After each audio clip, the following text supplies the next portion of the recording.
Hello students, तो हम लोग आज डिस्कस करेंगे क्लास 9th का फिजिक्स में चैप्टर फर्स्ट। और चैप्टर है आपका मोशन। ठीक है, तो देखो फिजिक्स में जो टर्म होता है आपका मोशन और एक टर्म होता है रेस्ट, दोनों आपस में क्या एक रिलेटिव टर्म होता है। रिलेटिव मीन्स कि हम किस फ्रेम ऑफ रेफरेंस से ऑब्जेक्ट को ऑब्जर्व कर रहे हैं,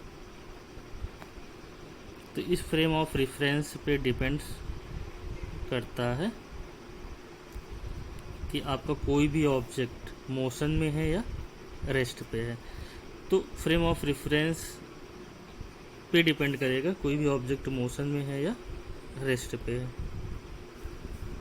तो मोशन की डिफिनीशन होती है कि अगर किसी भी जो ऑब्जेक्ट है, ऑब्जेक्ट की पोजीशन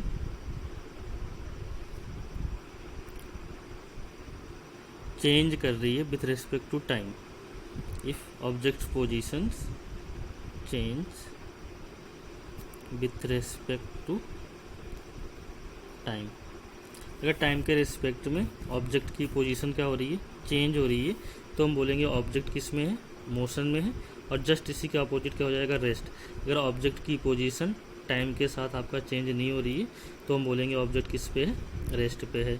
अब एग्जांपल देख सकते हैं कि सपोज करो कोई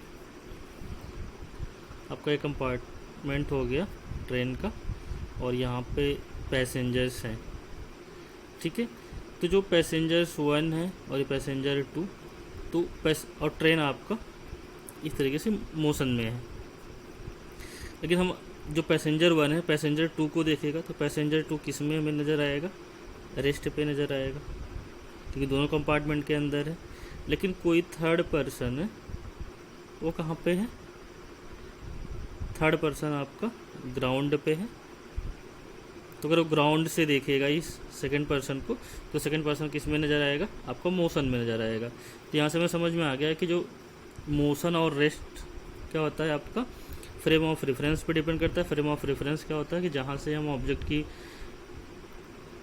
की मोशन को ऑब्जर्व कर रहे हैं, अगर उसकी पोजीशन टाइम के साथ चेंज हो रही है, जैसे कुछ टाइम पे पोजीशंस यहाँ पे थी और टाइम के साथ मूव करके यहाँ पे आ गई, तो हम बोलेंगे कि ऑब्जेक्ट किस पे है, वो मोशन में है। लेकिन अगर उस फ्रेम ऑफ रेफरेंस से ऑब्जेक्ट की पोजीशन यहीं पे है, टाइम के साथ चेंज ही नहीं हो रही है, तो हम बोलेंगे ऑब्जेक्ट किस पे है, आपका रेस्ट पे है। इस एग्जांपल में हमने देखा कि 2 पर्सन थे, फर्स्ट एंड सेकंड, ट्रेन के कंपार्टमेंट के अंदर है और ट्रेन आपका कांस्टेंट वेलोसिटी से मूव कर रही है और एक थर्ड पर्सन आपका ग्राउंड पे है। तो जो ग्राउंड से हम सेकंड पर्सन को ऑब्जर्व करेंगे तो सेकंड पर्सन आपका किस में है, मोशन में है, क्योंकि ट्रेन मोशन में और ट्रेन के अंदर है। तो थर्ड पर्सन देखेगा सेकंड पर्सन किस में है, मोशन में है। लेकिन अगर फर्स्ट पर्सन सेकंड पर्सन को देख रहा है तो दोनों पर्सन कंपार्टमेंट के अंदर है, तो फर्स्ट पर्सन के रिस्पेक्ट में सेकंड पर्सन किस में है, आपका रेस्ट पे है। अब कुछ टाइप्स ऑफ मोशन देख लेते हैं, जो हम टाइप्स ऑफ मोशन, जैसे अगर हम देखें कि ये आपका अर्थ हो गया और ये आपका क्या है, मून।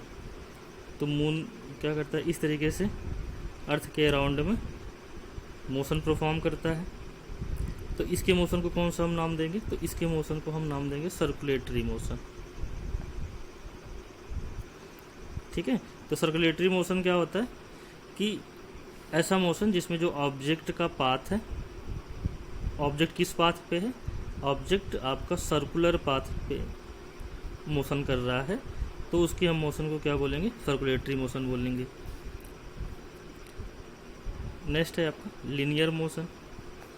लीनियर मोशन क्या बोलेंगे, अगर एक लाइन पे मोशन हो रही है, जैसे ट्रेन की मोशन, ठीक है, अलोंग द ट्रैक, तो ट्रेन के मोशन को हम बोलेंगे किस मोशन में, लीनियर। अगर स्ट्रेट लाइन में मोशन हो रहा है किसी ऑब्जेक्ट का तो उसे हम लीनियर मोशन बोलेंगे। नेक्स्ट ऑसिलेटरी मोशन क्या होता है, ऑसिलेटरी मोशन में क्या होता है कि कोई भी ऑब्जेक्ट एक फिक्स्ड पॉइंट होता है, जैसे मान लो कि ये पॉइंट आपका फिक्स्ड हो गया, तो इस पॉइंट के एक बार ऑब्जेक्ट आपका राइट में जाएगा, फिर राइट से लौट के फिक्स पोजीशन पे आएगा, फिर लेफ़्ट में जाएगा, फिर वापस आएगा। इस तरीके से अगर कोई भी ऑब्जेक्ट मोशन कर रहा है तो उसके मोशन को क्या बोलते हैं हम, ऑफ्लेटरी मोशन बोलते हैं, या इसकी मोशन को हम टू एंड फ्रो मोशन भी बोलते हैं। ठीक है, तो इसका एग्जांपल क्या हो जाएगा, सिंपल पेंडुलम। क्या हो जाएगा, सिंपल पेंडुलम का जो मोशन होता है कैसा मोशन होता है, ऑसिलेटरी मोशन होता है। जैसे यहाँ पे देखो एक स्ट्रिंग, यहाँ पे एक हमने हैवी मास को यहाँ पे हैंग करा दिया है, तो अगर इसको थोड़ा सा डिस्प्लेस करते हैं एक साइड में तो इस तरीके से मोशन को परफॉर्म करेगा, और इसके मोशन को हम बोलेंगे कैसा मोशन है, इसका मोशन आपका ऑसिलेटरी मोशन है। नेक्स्ट हम पढ़ेंगे और parameters of motion.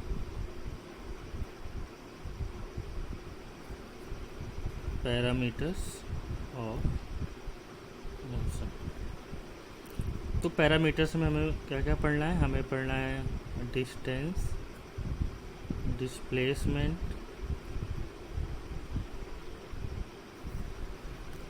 Speed, velocity, acceleration, ये सारी चीज़ें हमें पढ़ना है। तो सबसे पहले हम डिस्कस करते हैं distance and displacement.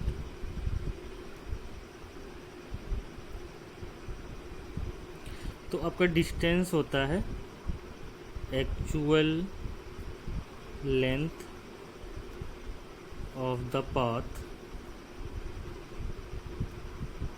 Travelled by object, और डिस्प्लेसमेंट होता है शॉर्टेस्ट और स्ट्रेट लाइन डिस्टेंस,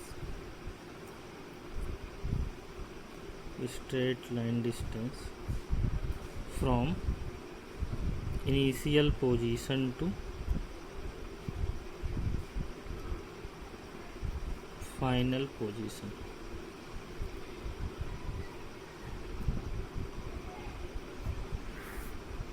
ठीक है, डिस्टेंस आपकी होती है स्केलर क्वांटिटी, और डिस्प्लेसमेंट हमारी होती है वेक्टर क्वांटिटी, और दोनों की यूनिट क्या होती है, SI यूनिट मीटर होती है, इसकी भी SI यूनिट मीटर होती है। अब यहाँ से एक एग्जांपल लेते हैं और दोनों के बीच के डिफरेंस को देखते हैं। कोई ऑब्जेक्ट आपका A to V ट्रेवल किया 3 मीटर, फिर इसके नॉर्थ डायरेक्शन में B to C ट्रेवल किया 4 मीटर। A इसका है इनिशियल पोजीशन और C क्या है इसका फाइनल पोजीशन, और हमें बताना है कि जो आपका ऑब्जेक्ट था उसने कितना डिस्टेंस ट्रेवल किया और कितना इसका डिस्प्लेसमेंट हुआ। तो यहाँ पे देखते हैं डिस्टेंस की डिफिनीशन से। डिस्टेंस क्या होता था आपका, actual length of the path. तो एक्चुअल लेंथ आपका क्या हो जाएगा, AB plus BC, AB plus BC। तो AB कितना है आपका 3 और BC कितना है 4, तो 3 + 4 कितना हो जाएगा 7 मीटर। ये तो हो गया आपका डिस्टेंस ट्रेवल। अब डिस्प्लेसमेंट की डिफिनीशन क्या था, हम straight line distance from initial position to final position. तो ये स्ट्रेट लाइन डिस्टेंस बनेगा, यहाँ से देख सकते हैं राइट एंगल ट्रायंगल बन गया। ठीक है, तो यहाँ पे हम पाइथागोरस थ्योरम यूज़ करके AC निकाल सकते हैं। पाइथागोरस थ्योरम में क्या हो जाएगा, हाइपोटेन्यूज का स्क्वायर AC का स्क्वायर। यहाँ पे हम लिख लेते हैं डिस्प्लेसमेंट हमारा बना है क्या AC, shortest distance from initial position to final position, या straight line distance between from initial position to final position. और AC को राइट एंगल ट्रायंगल है तो पाइथागोरस थ्योरम यूज़ कर रहे हैं। तो हाइपोटेन्यूज का स्क्वायर AC का स्क्वायर इक्वल टू बेस का स्क्वायर मतलब AB का स्क्वायर प्लस परपेंडिकुलर BC का स्क्वायर। तो AB का स्क्वायर हो जाएगा 3 का स्क्वायर प्लस 4 का स्क्वायर, 3 का स्क्वायर हो जाएगा 9, 4 का स्क्वायर हो जाएगा 16, ये हो जाएगा आपका 25 आ जाएगा। AC का स्क्वायर या AC इक्वल टू हो जाएगा स्क्वायर रूट ऑफ 25, ये स्क्वायर रूट ऑफ 25 हो जाएगा 5 मीटर। तो आपका डिस्प्लेसमेंट कितना आ जाएगा 5 मीटर और डिस्टेंस कितना हो जाएगा 7 मीटर। तो हमें कॉमन ऑब्जर्वेशन से ये तो पता चलता है कि हमेशा जो डिस्टेंस होगा वो डिस्प्लेसमेंट से हमेशा उसका जो मैग्नीट्यूड होगा हमेशा ज़्यादा रहेगा। ठीक है, तो मैग्नीट्यूड हमेशा ज़्यादा रहेगा, लेकिन एक कंडीशन में डिस्टेंस और डिस्प्लेसमेंट आपके इक्वल हो सकते हैं। और डिस्टेंस क्या होता है कि कोई भी ऑब्जेक्ट अगर स्ट्रेट लाइन में अगर आपका ट्रेवल कर रहा है और इसके आप स्ट्रेट लाइन में कोई भी ऑब्जेक्ट आपका ट्रेवल कर रहा है और विदाउट रिटर्निंग, तो इस केस में देखेंगे कि जो इसकी सपोज करो यहाँ तक है, तो जो इसका एक्चुअल लेंथ बनेगा वो आपका डिस्टेंस हो जाएगा और डिस्प्लेसमेंट भी क्या बनेगा, यही बनेगा ए बी। तो इस केस में हम देख सकते हैं कि डिस्टेंस आपका इक्वल हो जाएगा किसके, डिस्प्लेसमेंट के। तो एक ही कंडीशन में डिस्टेंस डिस्प्लेसमेंट की इक्वल होती है, कौन सी कंडीशन में, कि आपका ऑब्जेक्ट स्ट्रेट लाइन में मोशन कर रहा है एंड विदाउट रिटर्निंग, तो उस केस में डिस्टेंस इक्वल टू डिस्प्लेसमेंट होगा। बाकी सारे अदर केसेस में जो डिस्टेंस होगा वो ग्रेटर देन होगा मैग्नीट्यूड ऑफ द डिस्प्लेसमेंट के। ठीक है, जो मैग्नीट्यूड आएगा डिस्प्लेसमेंट उससे हमेशा ग्रेटर होगा। ठीक है, और एक ही केस में इक्वल हो सकता है, तो हम लिख सकते हैं distance is always greater than or equal to the magnitude of displacement. Equal वाला साइन तब आएगा जब स्ट्रेट लाइन में मोशन कर रहा है विदाउट रिटर्निंग, मतलब स्ट्रेट लाइन में मोशन कर रहा है उसने और कहीं भी टर्न नहीं लिया है। अब यहाँ पे हमने डिस्कस किया था कि जो डिस्टेंस है वो कैसी क्वांटिटी है। डिस्टेंस आपकी स्केलर क्वांटिटी है। डिस्टेंस क्या है, स्केलर क्वांटिटी। अब देखो स्केलर क्वांटिटी उसको बोलते हैं जिसमें केवल मैग्नीट्यूड होता है, केवल क्या होगा इसमें, मैग्नीट्यूड। और हमने बोला डिस्प्लेसमेंट कैसी क्वांटिटी है, हमने बोला कि डिस्प्लेसमेंट हमारी कैसी क्वांटिटी है, वेक्टर क्वांटिटी है। और वेक्टर क्वांटिटी हम उसको बोलते हैं जिसमें मैग्नीट्यूड भी होता है प्लस डायरेक्शन भी होती है, उसको हम वेक्टर क्वांटिटी बोलती है। अब कोई भी अगर जैसे डिस्प्लेसमेंट आपकी वेक्टर क्वांटिटी है, तो फिजिक्स में क्या करते हैं, मान लो कोई हमारा रेफरेंस पॉइंट है, जैसे वो आपका रेफरेंस पॉइंट है, तो इसके राइट में जो भी चीज़ें होंगी उसको हम पॉजिटिव में लेते हैं, लेफ्ट में क्या लेते हैं, नेगेटिव, अपवर्ड डायरेक्शन में पॉजिटिव और डाउनवर्ड डायरेक्शन में क्या लेते हैं, नेगेटिव।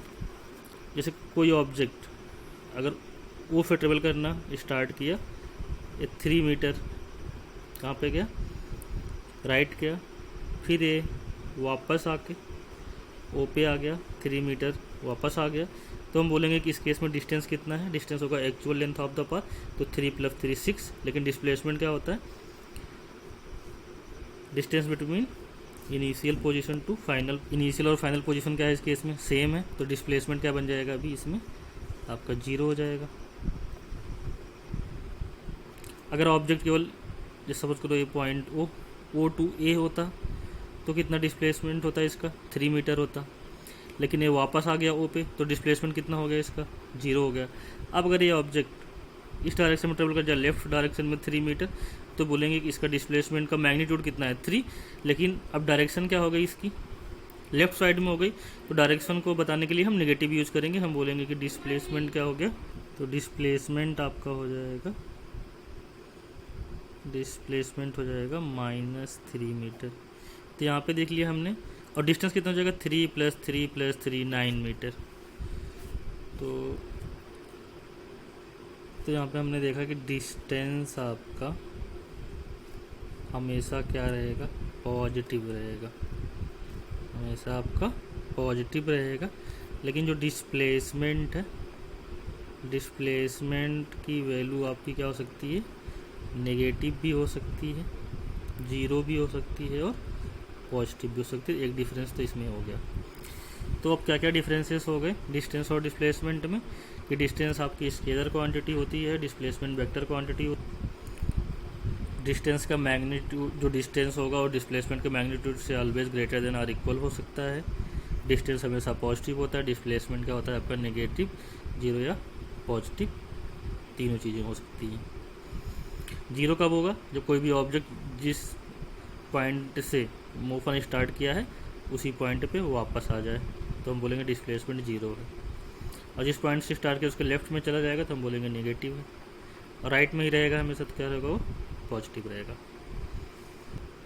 नेक्स्ट एग्जांपल देखते हैं कि एक ऑब्जेक्ट है वो ए से आपका ट्रेवल करना स्टार्ट किया और कहाँ पे गया, ये बी पे, किस पाथ पे, सेमी सर्कुलर पाथ पे।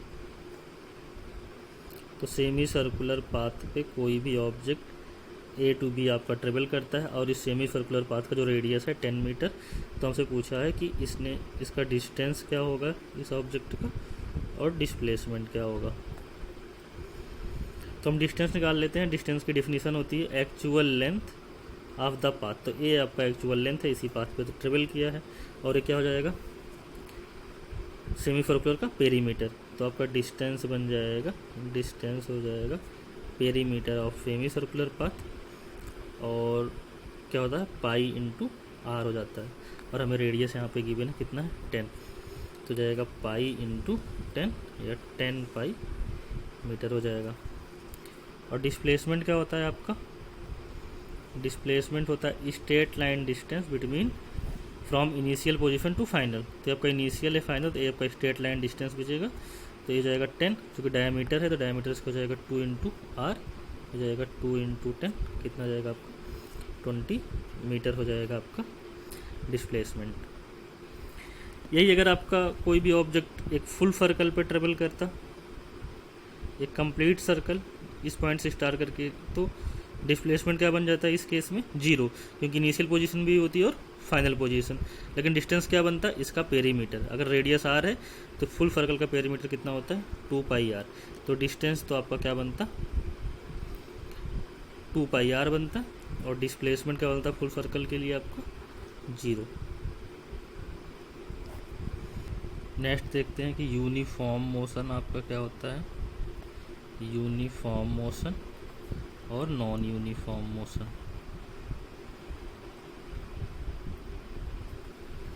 नॉन यूनिफॉर्म मोशन, तो यूनिफॉर्म मोशन में क्या होता है, कोई भी ऑब्जेक्ट इक्वल डिस्टेंस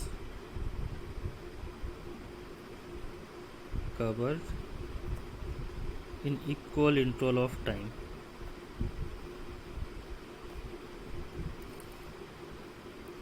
अगर इक्वल इंटरवल ऑफ टाइम में इक्वल डिस्टेंस ट्रेवल कर रहा है तो हम बोलेंगे कि ऑब्जेक्ट का मोशन कैसा है, यूनिफॉर्म मोशन है। और नॉन यूनिफॉर्म मोशन में हो जाएगा अनइक्वल डिस्टेंस कवर करता है in equal interval of time, in equal interval of time, या इक्वल डिस्टेंस कवर करता है इन अनइक्वल इंटरवल ऑफ टाइम।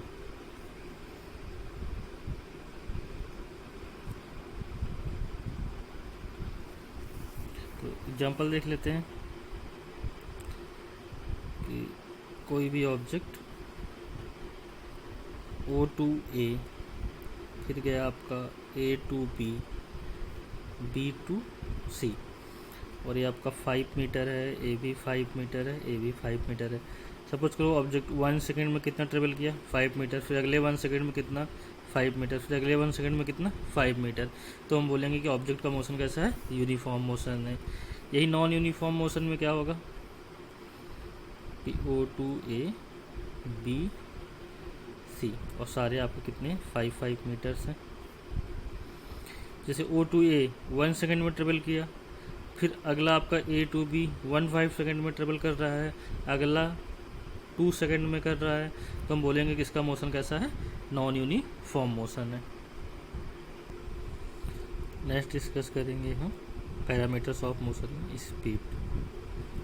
तो स्पीड आपका होता है डिस्टेंस से रिलेटेड होता है, डिस्टेंस और टाइम का रेशियो होता है।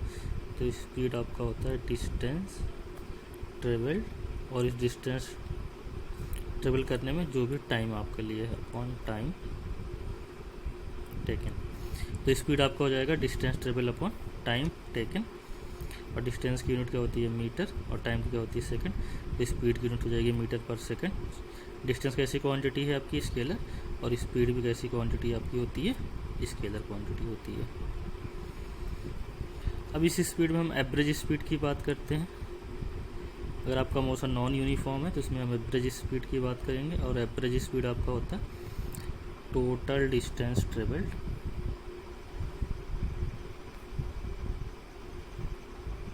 Upon total time taken.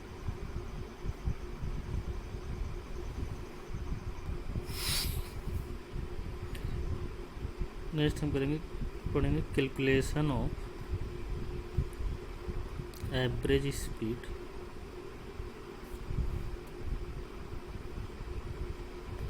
In different cases. तो ये सेक्शन आपका न्यूमेरिकल के लिए है, न्यूमेरिकल इस पे बेस्ड आएंगे आपका। जैसे फर्स्ट आपका केस है कि सपोज करो कि कोई भी object A to B travel किया, कितना डिस्टेंस t1, कितने टाइम में t1 टाइम में, फिर b टू c गया, कितना d2 डिस्टेंस, कितने टाइम में t2 टाइम में। तो इस केस में आपका एवरेज स्पीड कितना हो जाएगा? एवरेज स्पीड की डिफिनीशन है total distance travel upon total time taken. तो टोटल डिस्टेंस क्या है? d1 प्लस t2, और टोटल टाइम क्या बन जाएगा? t1 plus t2। तो ये तो इजी केस है कि इसमें आपका डिस्टेंस गिवन रहेगा और डिफरेंट डिस्टेंस को कितना उसने टाइम ले रखा वो गिवन रहेगा। तो average speed total distance upon total time कर लेंगे, तो यहाँ से हमें क्या पता चल जाएगा? Average speed. नेक्स्ट केस देखते हैं। नेक्स्ट केस में क्या है कि कोई object A to B t1 distance T किया b1 स्पीड से, और b to C d2 distance travel किया b2 स्पीड से। ठीक है, तो इस केस में हम देखते हैं कि हमें क्या गिवन है, हमें डिस्टेंस गिवन है और स्पीड गिवन है, टाइम यहाँ पे गिवन नहीं है। लेकिन हमारी एवरेज स्पीड होती क्या है? एवरेज स्पीड आपकी होती है total distance upon total time. तो d1 प्लस d2, और लेट कर लेते हैं कितना टाइम लिया, ए टू बी इसने टाइम लिया t1, और b टू सी कितना टाइम लिया इसने t2। तो जाएगा t1 प्लस t2। लेकिन हमें t1 और t2 तो पता नहीं है, तो t1 और t2 यहाँ से हम निकाल लेंगे। हमें पता है कि स्पीड इक्वल टू क्या होता है? Distance upon time. Speed equal to क्या होता है? Distance upon time. और हमें क्या नहीं पता है? टाइम। तो टाइम क्या हो जाएगा? स्पीड यहाँ पे आ जाएगा, टाइम इस साइड आ जाएगा, तो डिस्टेंस अपॉन स्पीड बन जाएगा। तो यहाँ पे t1 इक्वल टू क्या बन जाएगा? t1 बन जाएगा डिस्टेंस अपॉन स्पीड, मतलब d1 बाई v1, और यहाँ से t2 बन जाएगा d2 बाई v2। यहाँ पे वैल्यू पुट कर देंगे, d1 प्लस t2, t1 की वैल्यू कितनी हो जाएगी? d1 upon v1 plus d2 upon v2। तो यहाँ से हम एवरेज स्पीड कैलकुलेट कर लेते हैं। तो हमारा सेकंड केस में एवरेज स्पीड आ गया, आपका एवरेज स्पीड आ गया कि जब को डिस्टेंस और स्पीड गिवन है, तो d1 plus t2 upon d1 by v1 plus d2 by v2। इसमें एक स्पेशल केस देख लेते हैं। स्पेशल केस क्या होगा? If d1 equal to d2 equal to d, मतलब दोनों इक्वल डिस्टेंस को डिफरेंट स्पीड से ट्रेवल किया जाता है। एवरेज स्पीड कितनी है यहाँ पे पुट कर देते हैं, तो जाएगा d plus d upon v1 plus d upon v1। d common ले लो तो जाएगा 2 अपॉन, सोचिए यहाँ पे v2 हो जाएगा, तो ये जाएगा v1 plus v2 upon v1 v2। d common लेके यहाँ से कैंसिल हो जाएगा, तो ये आपका सॉल्व होकर जाएगा 2v1 v2 upon v1 plus v2। तो इस केस को हम मेमोराइज भी कर लेंगे कि अगर इक्वल डिस्टेंस को, ठीक है, डिफरेंट स्पीड से कोई ऑब्जेक्ट ट्रेवल कर रहा है, तो उसका जो एवरेज स्पीड आएगा 2v1 v2 upon v1 plus v2। ये आपको याद रहेगा, तो सीधे फार्मूला यूज़ करके आप प्रॉब्लम को सॉल्व कर सकते हैं। अब थर्ड केस है, देखो थर्ड केस क्या बनेगा? फर्स्ट केस में डिस्टेंस टाइम गिवन था, सेकंड केस में डिस्टेंस और स्पीड गिवन था।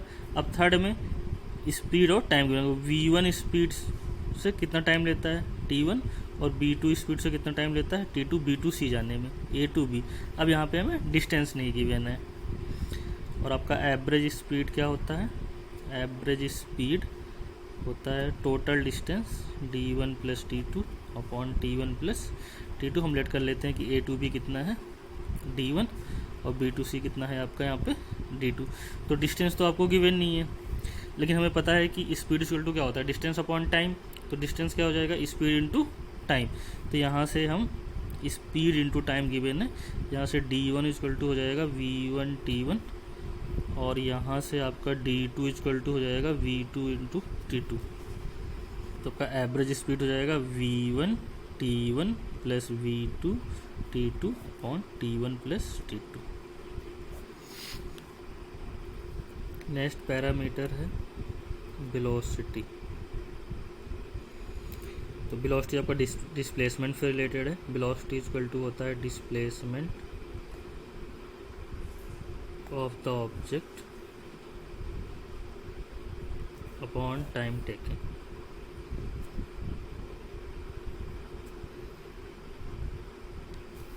v equal to displacement s upon t। Unit क्या हो जाएगा इसका, यूनिट हो जाएगा मीटर पर सेकंड। डिस्प्लेसमेंट कैसी क्वांटिटी है, वेक्टर। तो आपकी वेलोसिटी भी कैसी क्वांटिटी है, वेक्टर क्वांटिटी है। इसमें मैग्नीट्यूड भी होगा प्लस क्या होगी, डायरेक्शन होगा। एवरेज वेलोसिटी क्या हो जाएगी, जैसे आपका एवरेज स्पीड था total distance travel upon total time taken. तो एवरेज वेलोसिटी आपकी हो जाती है total displacement of the object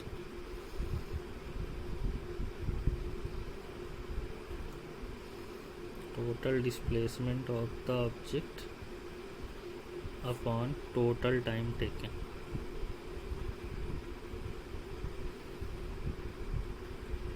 total time taken, दोनों में डिफरेंसेस क्या हैं, स्पीड और वेलोसिटी में। तो जो डिफरेंसेस आपके डिस्टेंस और डिस्प्लेसमेंट में थे उसी टाइप के डिफरेंसेस यहाँ भी बनेंगे। ये वेक्टर क्वांटिटी है, एक ऐसी एक स्केलर क्वांटिटी। जो मैग्नीट्यूड होगा, जो स्पीड होगी वो always greater than equal to हो जाएगा मैग्नीट्यूड ऑफ द वेलोसिटी की होगी। वेलोसिटी आपकी नेगेटिव भी होगी, पॉजिटिव भी होगी और जीरो भी हो जाएगी, लेकिन स्पीड हमेशा क्या होगी, वो पॉजिटिव होगी। और फॉर मूविंग ऑब्जेक्ट के लिए हमेशा ग्रेटर देन जीरो रहेगा स्पीड। नेक्स्ट डिस्कस करेंगे हम पैरामीटर अबाउट एक्सेलरेशन। तो एक्सेलरेशन को डिफाइन करते हैं rate of change of velocity, rate of change of velocity. Acceleration को डिनोट करते हैं हम स्मॉल ए से डिनोट करते हैं।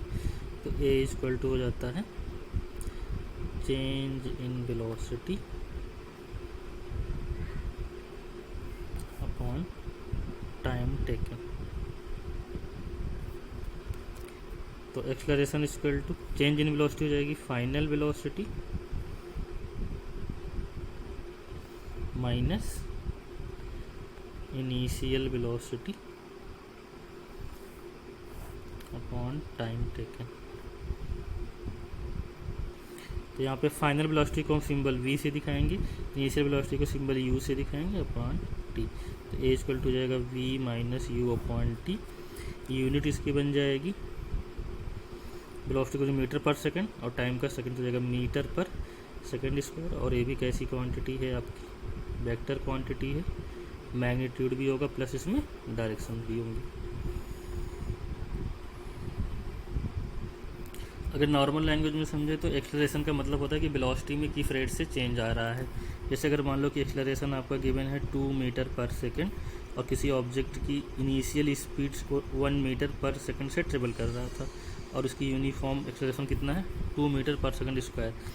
तो इसका मतलब होता है 2 मीटर पर सेकंड का मतलब होता है 2 metre per second upon second, मतलब 1 सेकंड में कितनी इसकी वेलोसिटी इंक्रीज हो जाएगी, 2 मीटर इंक्रीज हो जाएगी। 2 मीटर पर सेकंड, जैसे अगर 1 मीटर पर सेकंड है तो आफ्टर 1 सेकंड कितना हो जाएगा, 3 मीटर पर सेकंड हो जाएगा। आफ्टर 1 सेकंड कितना हो जाएगा, फिर 5 मीटर पर सेकंड हो जाएगा, इस तरीके से। अब सपोज करो कि अगर एक्सेलरेशन आपका जो इनिशियल वेलोसिटी है, initial velocity 10 metre per second है, इसके अपोजिट डायरेक्शन में एक्सेलरेशन आपका लग रहा है, मतलब तो उस एक्सेलरेशन को हम नेगेटिव से दिखाते हैं। और इस नेगेटिव जो नेगेटिव एक्सेलरेशन होता है, नेगेटिव एक्सेलरेशन को हम रिटार्डेशन बोलते हैं। जो नेगेटिव एक्सेलरेशन होता है ये क्या करता है, वेलोसिटी को डिक्रीज़ करता है टाइम के साथ। जैसे अगर 10 मीटर पर सेकंड है तो 1 सेकंड के बाद कितना हो जाएगा इसका, 2 मीटर पर सेकंड डिक्रीज होकर कितना बचेगा, 8 मीटर पर सेकंड। फिर अगले 1 सेकंड बाद कितना हो जाएगा, 6 मीटर पर सेकंड। फिर अगले 1 सेकंड बाद कितना हो जाएगा, 4 मीटर पर सेकंड। इस तरीके से डिक्रीज होता चला जाएगा और एक टाइम के बाद ये 0 हो जाएगा। नेगेटिव एक्सेलरेशन को आप समझ सकते हैं, जैसे किसी ऑब्जेक्ट को हमने ग्राउंड से अपवर्ड डायरेक्शन में थ्रो किया है with some initial velocity let 10 metre per second, तो इस ऑब्जेक्ट पे जो एक्सेलरेशन लगेगा वो ग्रेविटी का एक्सेलरेशन लगता है। और ग्रेविटी का एक्सेलरेशन क्या होता है आपका, नेगेटिव। तो हम यहाँ पे देखते हैं इसकी जो वेलोसिटी होती है वो डिक्रीज करती जाती है, तो एक पॉइंट पे क्या हो जाता है, 0 हो जाता है और वहाँ से ये वापस रिटर्न आ जाता है। तो नेक्स्ट हम पढ़ेंगे ग्राफिकल रिप्रेजेंटेशन ऑफ मोशन में। पहला हम ग्राफ देखेंगे पोजीशन टाइम ग्राफ का, और पोजीशन टाइम ग्राफ तब देखेंगे जब फर्स्ट केस में ऑब्जेक्ट क्या है, रेस्ट पे, ऑब्जेक्ट इज एट रेस्ट। तो हमें पता है रेस्ट की डेफिनेशन क्या है कि टाइम के साथ में उसकी पोजीशन चेंज नहीं होगी। अगर टाइम के साथ में पोजीशन चेंज आपकी नहीं हो रही है तो ग्राफ कैसा बनेगा, सपोज उसकी पोजीशन कुछ फिक्स है यहाँ पे x0, तो इसी पोजीशन पे हमेशा बना रहेगा टाइम के साथ। टाइम तो यहाँ पे इंक्रीज हो रहा है लेकिन पोजीशन उसकी चेंज नहीं हो रही है, तो कैसा ग्राफ बनेगा, parallel to the time axis. अगर ऑब्जेक्ट क्या है आपका, रेस्ट पे है। सेकंड देखते हैं कि ऑब्जेक्ट इज मूविंग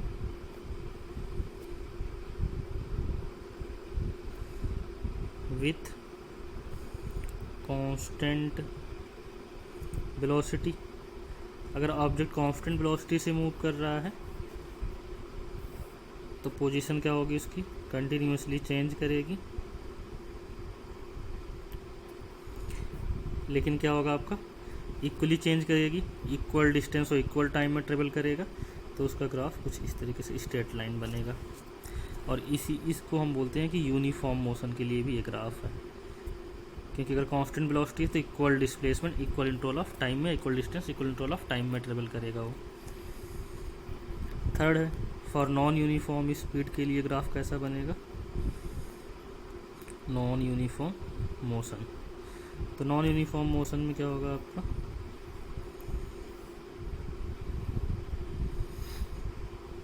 यहाँ पे आपका पोजीशन, ये आपका हो गया टाइम। तो इस केस में ग्राफ कुछ इस तरीके से जाएगा, फिर ऐसे, मतलब रेंडमली एक ग्राफ बनेगा। इसको हम बोलेंगे एक नॉन यूनिफॉर्म मोशन के लिए ग्राफ। नेक्स्ट देखते हैं हम velocity time graph. Velocity time graph देखते हैं। वेलोसिटी टाइम ग्राफ पहला केस कि आपका कांस्टेंट वेलोसिटी से मूव कर रहा है। अगर आपकी वेलोसिटी क्या है, कांस्टेंट, तो कांस्टेंट है वेलोसिटी, तो ये आपका यहाँ पे टाइम हो गया और इस एक्सिस पे क्या हो गई आपकी वेलोसिटी हो गई। वेलोसिटी कांस्टेंट है तो कैसा बनेगा, parallel to the time axis बनेगा। लेकिन अगर कोई भी ऑब्जेक्ट विथ यूनिफॉर्म एक्सेलरेशन से ट्रेवल कर रहा है, यूनिफॉर्म एक्सेलरेशन, तो वेलोसिटी एक कांस्टेंट रेट से चेंज कर रही है। तो ये आपका इस एक्सिस पे वेलोसिटी, इस एक्सिस पे टाइम, तो कैसा बनेगा, स्ट्रेट लाइन बनेगा पासिंग थ्रू द ओरिजिन बचेगा। सेम अगर नॉन यूनिफॉर्म है, नॉन यूनिफॉर्म एक्सेलरेशन से ट्रेवल कर रहा है, तो कुछ इस तरीके से ग्राफ आपका जाएगा। अब यहाँ पे आपको याद क्या रखना है कि जो वेलोसिटी टाइम ग्राफ का स्लोप होता है, ये चीज़, ये जो एंगल रहता है, इस एंगल का हम टैन ले लें, टैन थीटा, तो जो इसका स्लोप होता है वो हमें एक्सेलरेशन देता है। क्या देता है, एक्सेलरेशन। याद रखना वेलोसिटी टाइम ग्राफ का जो स्लोप है वो हमें क्या देगा, एक्सेलरेशन देगा। और वेलोसिटी टाइम ग्राफ का जो एरिया है, इसके अंदर का जो एरिया है वो हमें देगा डिस्प्लेसमेंट। तो एरिया जो होगा वेलोसिटी टाइम ग्राफ का वो हमें क्या देगा, वेलोसिटी टाइम ग्राफ का जो स्लोप होगा क्या देगा, एक्सेलरेशन। और वेलोसिटी टाइम ग्राफ का जो एरिया होगा वो हमें क्या देगा, वो हमें देगा डिस्प्लेसमेंट। सेम यहाँ पे देख सकते हैं जो पोजीशन टाइम ग्राफ का जो स्लोप होगा थीटा, इसका हम टैन ले लें, टैन थीटा को स्लोप बोलेंगे हम, तो इसका स्लोप जो होगा वो हमें वेलोसिटी देगा। क्या देगा, वेलोसिटी। नेक्स्ट हम पढ़ेंगे इक्वेशंस ऑफ मोशन।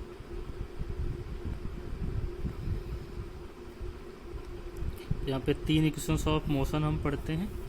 फर्स्ट आपका होता है v equal to U plus A T. Second होता है आपका s equal to U T plus half A T square.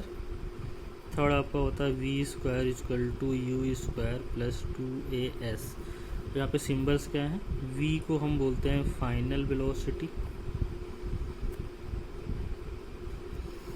u को बोलते हैं हम इनिशियल वेलोसिटी, t यहाँ पे टाइम है, a होता है आपका यूनिफॉर्म एक्सेलरेशन, मतलब एक्सेलरेशन आपका चेंज नहीं हो रहा है, एक्सेलरेशन कांस्टेंट है, और एक्सेलरेशन कांस्टेंट है तब ये सारे इक्वेशंस आपके वैलिड होते हैं। और यहाँ पे s आपका होता है डिस्प्लेसमेंट।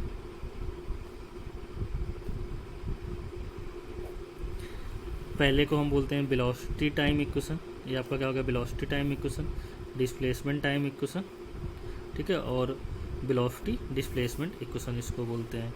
अब एक एक करके इसको हम डिराइव करेंगे। तो derivations of equation of motions. तो derivation of equations of motion, तो सबसे पहले हम ट्राई करेंगे फर्स्ट इक्वेशन ऑफ मोशन, और फर्स्ट इक्वेशन ऑफ मोशन को हम बोलते हैं वेलोसिटी टाइम इक्वेशन भी। तो इसको हम ग्राफिकल मेथड से डिराइव करेंगे। तो सबसे पहले हम ग्राफ बना लेते हैं। हम ग्राफ बनाएंगे वेलोसिटी टाइम का ग्राफ।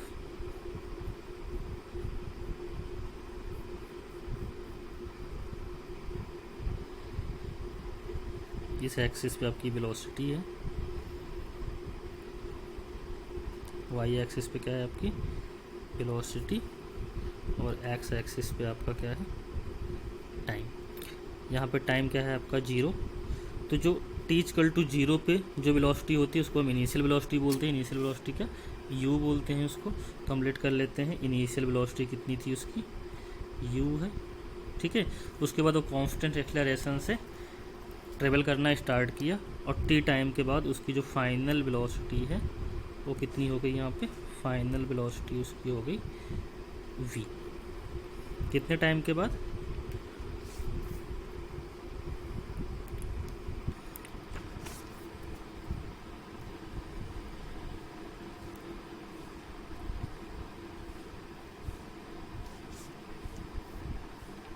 तो इसने टाइम कितना लिया है? टाइम लिया है t। तो t टाइम में इसकी स्पीड की वेलोसिटी कितनी हो गई? v, और t इक्वल टू 0 पे कितनी